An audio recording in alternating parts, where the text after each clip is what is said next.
The Turkish foreign minister has just finished a press conference in which he said, "We woke up this morning to a totally new Syria. The Assad regime has fallen, it's over." This wasn't just 50 years of dictatorial rule, it was one family rule that had a lock on Syria for the last 5 decades. And this all spiraled and started back in 2011, about 13 years ago, along with the Arab Spring, when the Syrians, young Syrians, in the town of Deraa tried to, protest the Assad government. They weren't even calling him to be overthrown by that. And they just wanted democracy, freedom, the kind of things young people want. The Assad regime reacted very strongly and brutally, and that's what's launched this 13-year civil war. Now, I asked the foreign minister, where is Assad? Is he in the country? And this is what he said. No, I cannot comment on that. I mean, I think he's somewhere, but I cannot comment on that. Probably outside of Syria. Now, Turkey is a big backer of the anti-Assad forces.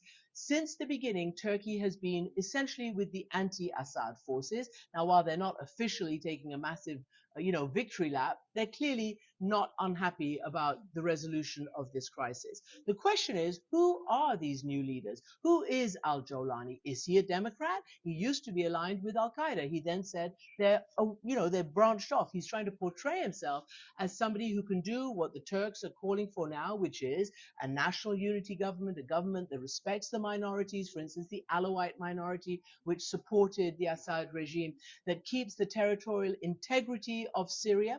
So that's for that. Now, the big picture in the region is that Iran and Russia were the main Assad backers. The minute they saw Aleppo and the others falling over the last week, they pulled back their support. Iran has been moving its troops and its foot soldiers on the ground out of Syria, and the Russians are saying we no longer support Assad, but the Russians are still there because they have a warm water port on the Mediterranean there. So now, all these regional governments, the regional nations, and including the United States, are trying to figure out what is the best way forward for Syria. It's clearly a changed situation with Iran weakened after the Israeli attacks, with Iran weakened after the degradation of Hezbollah, with Russia weakened because of the war in Ukraine.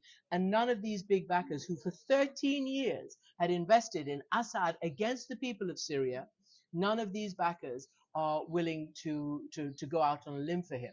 So it's a new day in Syria, and we're not sure how it's going to turn out, but we're certainly going to keep watching.